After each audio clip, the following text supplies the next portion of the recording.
Ito pala ito. Medyo mahaba lang to ng konti. Sige. Okay, Sabihin sige. ito. At ipakita sa inyo ang napakaganda at mahabang report, minority report po na ginawa ni Senator Marcoleta noong Ginawa na. December 10. Ginawa natin. Ginawa naming lahat at noong December Ayaw ako ni Marcoleta mag-isa, no? Kasi alam niyang palpakin.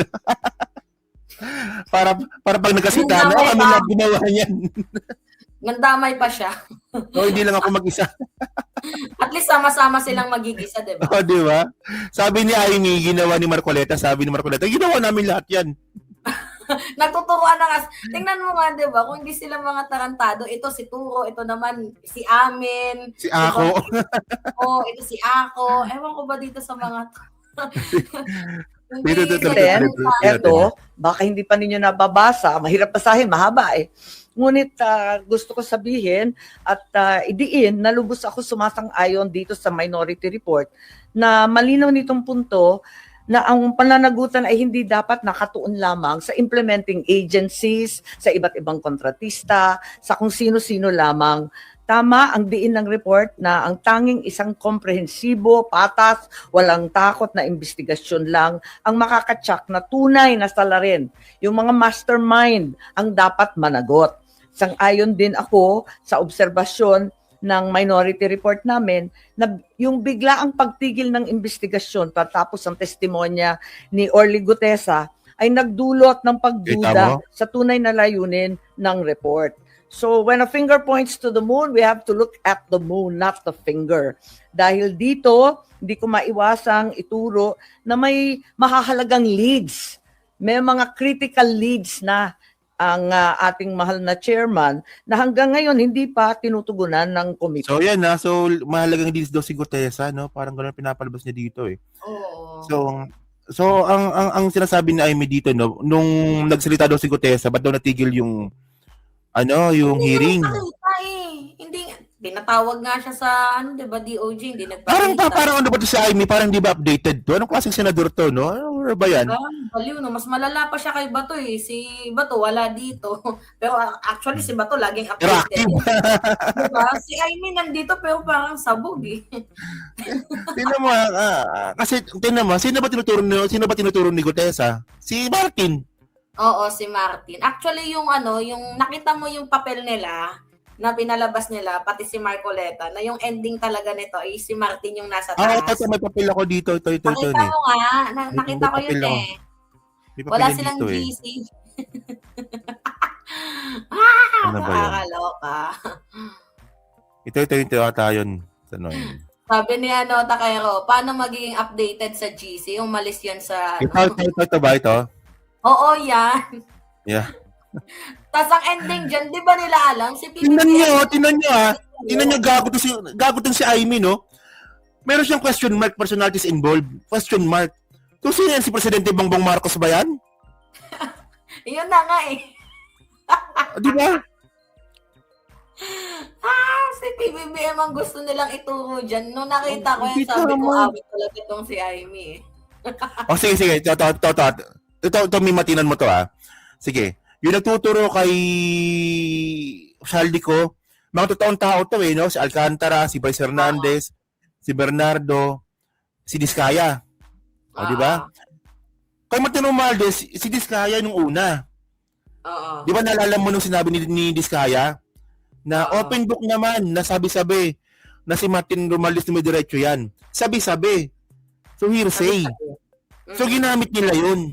Pilit na pilit talaga eh. Tapos si Gutesa nila yung sabi-sabi na word, pero wala namang ebidensya. Dapat facts tayo dito. Oo, pero wala rin, binawi din ni Diskaya yun eh. Oo nga, tsaka sinabi din nila na wala silang kahit anumang connection or transaction. Meron silang narinig sabi-sabi. So, hindi ano ba yun? Transaction. Wala silang sinabi na nagkaroon sila ng transaction. Hindi pa sila kahit kailanman nagkikita.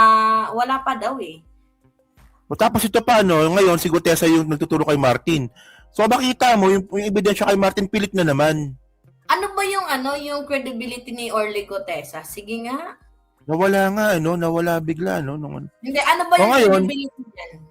Ngayon, kung ito yung gusto pala ni Marcoleta, may question mark siya sa taas. So may mastermind si si Martin, tsaka si... Yung gusto nilang ituro Oh, yun nga. Oo, yun nga.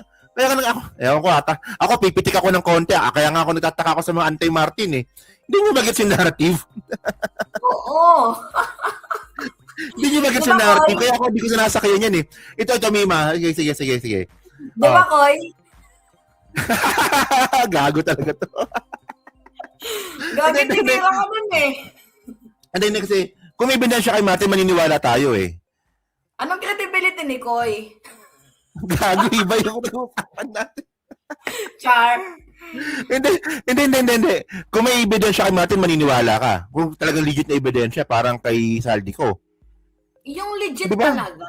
As in, Tanggapin natin yan. Kahit mahirap, tanggapin natin yan.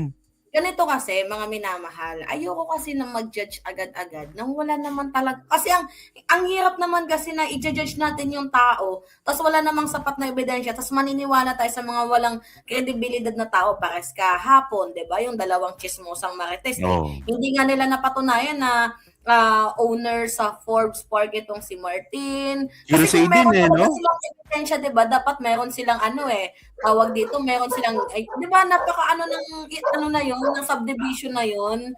Ay, may mati pala pangalan nila, oh. Oo nga, nakita ko yan. Oo, may nag-send sa akin yan. Ay, ito yung pangalan ng dalawang chismosa. Si ano to, may Miss pa pala ito, no? Miss Marie Melody Canlas at si Jonaline.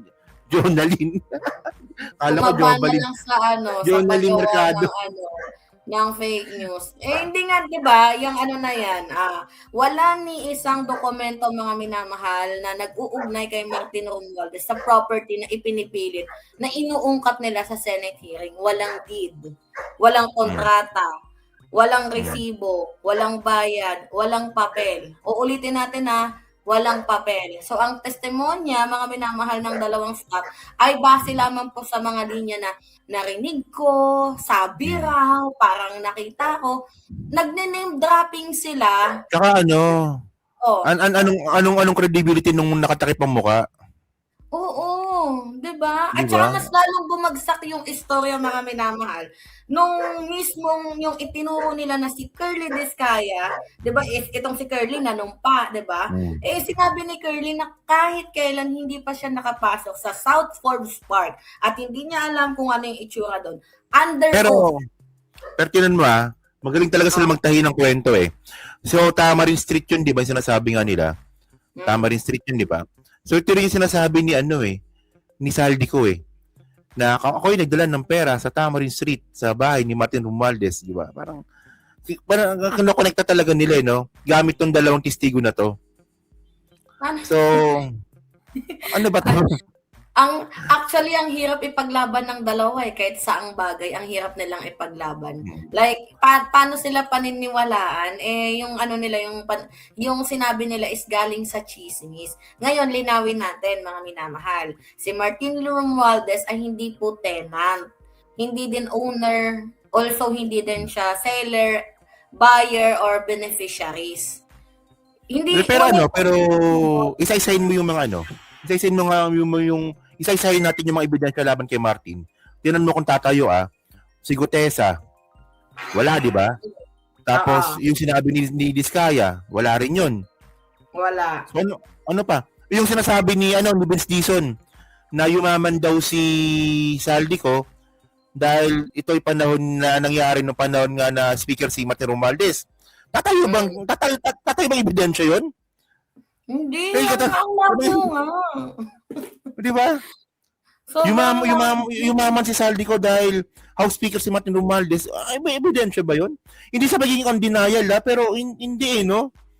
Kung magbibigay ka ng aligasyon, sabi ni Romad Domlao, yung pares kay Trillanes, tingnan ninyo, may patunay. Diba? Ganun yung aligasyon na mayroong facts. Kasi ito yung example, no? Kasi kung susundin natin yung narrative nila na yumaman si Saldi ko dahil House Speaker si Martin Romualdez, bakit hindi natin imbestigahan si Zubiri? Oo. Kasi di ba si Bong Revilla, Si Cheese, yung Si Cheese, milyon-milyon mga sing-sing kay ano, di ba? Tapos 18 million lang yung dineclare niya sa Salien. Hindi, Samantala ito. nakakabili Ito ng example, sing-sing na 50 million. Ito example, no? O, di ba si Bong Revilla, may arrest warrant na. Di ba may arrest warrant na siya kay Sandigan Bayan. So, nangyari pala ito nung panahon ni Speaker si Subiri. So, dapat sangkot si Subiri kung ganun pala yung logic na kukunin natin kay Vince Dizon. Kaya Na nga. nakuha mo yung point, di ba? Di ba? Sabi ni Vince Oo. Dizon, o di ba, na sangkot si Martin kasi si Martin yung speaker nung yumaman nagnako si Saldico. Na nga. I-apply natin yan sa Senate. Oo. Di ba? Apply natin yan sa Senate na nangyari ang nakawan di umano, no? Oo. Ni Bong Revilla kasi may arrest warrant na. Oo. Ang Senate President doon si Subiri. Oh, so ganun din yung logic noon, di ba? Yeah.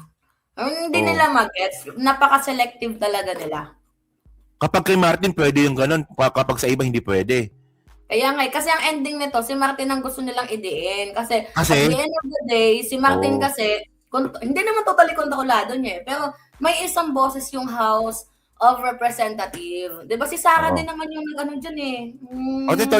Ito yung magandang example, Alicia, eh. Tinan mo to, ah. Ito yung parte ng interview ni Marcoleta doon sa dalawang Martes, eh. Saan na ba yun? Ito ata yun, eh. Tinan mo, ah. Pinipilit yung- So, ikaw si May. Sige. May,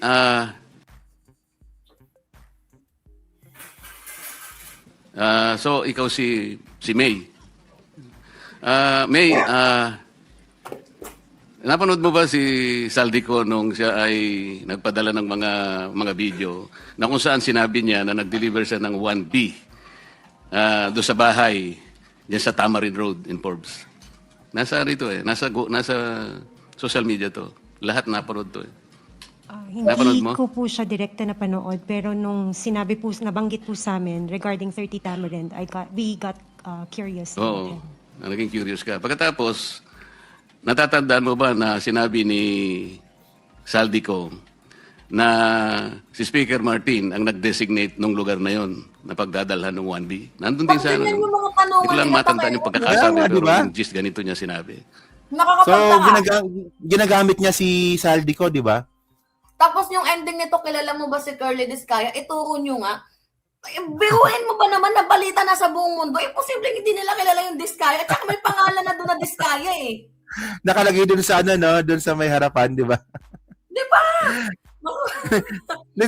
Tuloy natin to kasi ito yung ang video na to. Dito natin makikita yung example na pinipilit nilang i-connecta si PBBM kay Martin. Tama kay Martin. Yan mo. Napanood niyo ba yun? Wala po ako matandaan na ganun. Pero nabasa po namin yung report regarding sa 30 Tamarind. Yun nga. And then, Natambakan ng pera. maaring natatandaan nyo na sinabi rin ni Saldico, doon din sa sa paghahayag na yon, na si Yusek Jojo Cadiz ang tumanggap na yon ay drop-off lamang ng delivery sa bahay daw ng ating Pangulo daw Oh, di ba? sa Nara. Wow. Siya yung nagsasabi siya nagsasalita eh. Napanood ko yun eh. Tinatanong ko lang kung kayo napanood nyo din yung ganong klaseng paghahayag na ginawa ni Saldico. Hindi po namin nasubaybayan yung mga hearing at saka yung news. Naging curious lang po kami nung nagkaroon na nga po ng report tungkol dun sa 30 Tamarind. Oh, okay. So hindi po namin matandaan yung news na ganun po. Okay, baka naman gusto nyo rin alisin yung takip para makita namin kung gaano kayo kaganda. Kasi alam ko, magaganda po kayo. Kung okay lang naman po, kung hindi naman, okay din po sa amin. Actually, request nila Senator Marcoleta na kung pwedeng, kaya nga alias yung ginamit ko, binuko naman Oo yun nga yung pangalan eh. Pero kasi, Kaya Elis yung ginamit pero nalaman namin yung pangalan. The fire! Ang bilis natin makakuha. O di ba nakita mo yung narrative, di ba? Ako talaga, ito yung hindi magets ng iba eh. Na pinipilit ni Marcoleta ang implicate si presidente kay Martin. Di ba? Kasi for example, ganito, sige, sabihin na nga natin. Okay. Kung mayroong ebidensya kay Martin, yung magiging narrative natin, ay wala ko nalaman yung presidente dyan. Ganun ang ilalaban natin dito. Di ba? Kung may ebidensya laban kay Martin. Kasi ganito guys, yung presidente natin, ano yan eh, all yan eh, lahat trabaho niya. So, kunyari, binigyan niya ng trabaho si ganito, ganyan. Hindi ibig sabihin na binigyan niya ng trabaho si ganito, ganyan, titignan niya na kung ano yung ginagawa. Madaming head of agency. Malay ba natin na tama yung binigay ni PBBM, pero ang ginawa ng isa ng tatarantado. Parang So, hindi ano? natin sigurado. O Diba? parang yung magandang example diyan yung binigay na example ni Gadon. 'Di ba? Na kunwari ikaw, nanay ka, 'di ba? Tapos nag-aral mo yung anak mo. In good faith, binigay mo yung pera. Ito, mag-tuition ka, mag-aral ka, ito yung allowance mo. So ikaw, binigay mo yung pera on good faith. 'Di ba? Parang ginawa ng anak mo, nagbulakbol. So kasalanan mo ba 'yon? Hindi. O, 'di ba? Kasalanan ng anak mo 'yon kasi ikaw on good faith, alam mong mag-aaral yung anak mo kasi obligasyon niya 'yun eh. Hindi naman natin kontrolado ang isip ng bawat isa eh. Oh, so ayun nga yung point dito. Ayun hindi mag-gets talaga eh, no, ng ano eh. May na talaga kokote, no. So ngayon, Si former President Duterte, kasalanan niya talaga yun. Kasi siya yung nag-utos doon. may ano dun eh, may documentation yun. No? At saka siya mismo nagbabanggit na patayin yan. Siya mismo nananakot sa mga Pilipino na it will be bloody. Diba? Iba yun, iba yung kay Digong, di ba? So ngayon, ang malinaw dito, no, na talagang pinipilit nilang i-implicate si PBBM dito, gamit si Martin.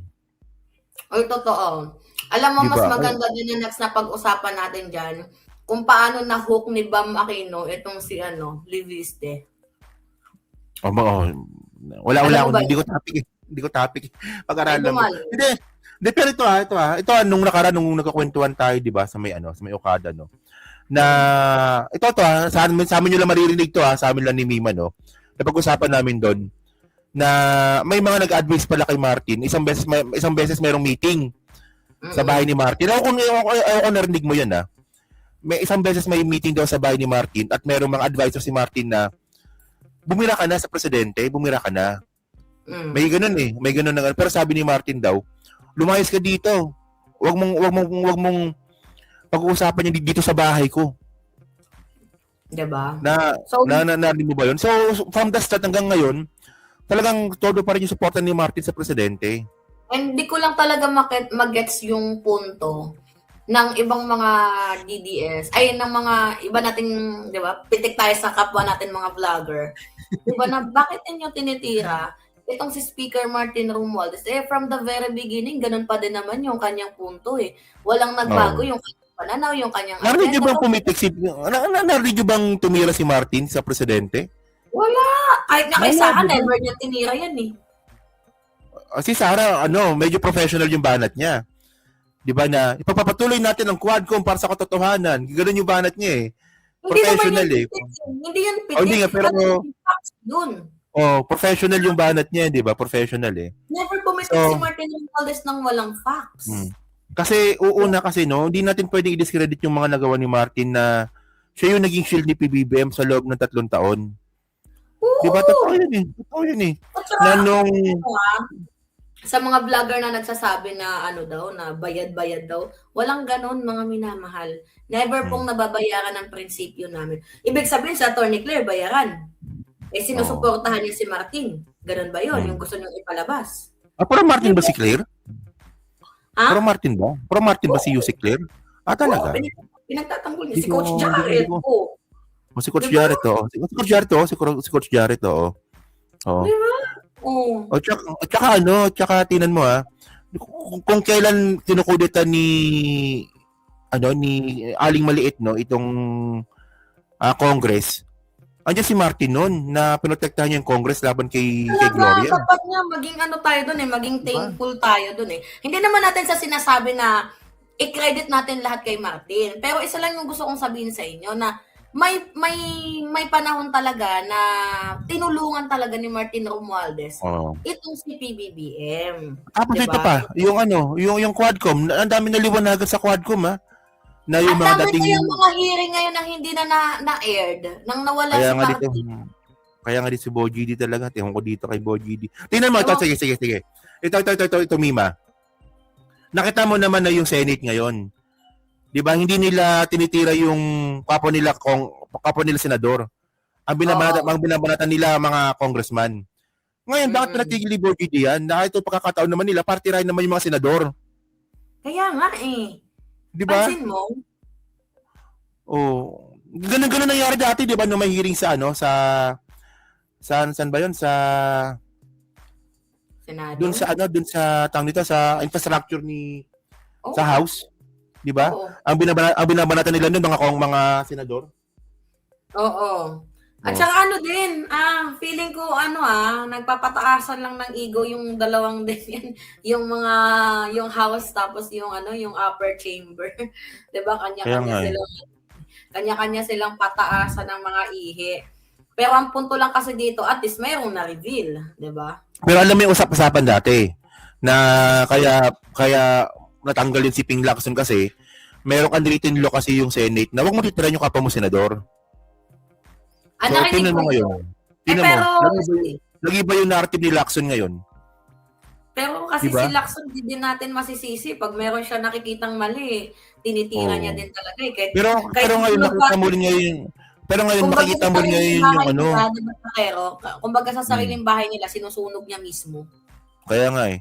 So ngayon makita mo naman ngayon yung pagkakaiba ngayon ng narrative ni Lacson kasi mapektuhan naman dito si Tito Soto. So wala siyang Oo. ibang choice dito talaga.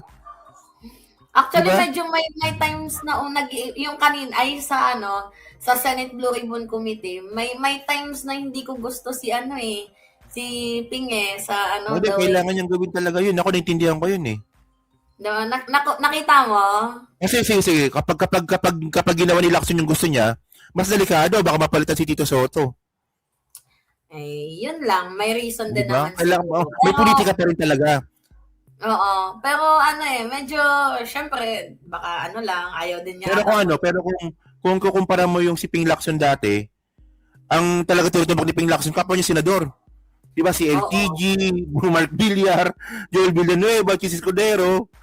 Oo. No, kaya ako sa mga Siguro nagalit ata sila kay Ping nun. kaya nga eh. Kaya nga natanggal, di ba? Kaya nga siya natanggal nun eh. Oo. Kaya nga siya nag-resign eh. Di ba? Oo. At, di ba? Ano pa Pero ito. Yan, Ito sige, na- Saga, ipasok mo. Wala pa ako, mamaya pa ako kay Kiko. Wala pa. Yung nag-public apology siya, tapos na ako dun eh. Tapos ka na ba doon? Yung yung sinumpal ni sino ba yung Pangilinan? Itong si Marcoleta. Itong shinare nga lang ni Glenn.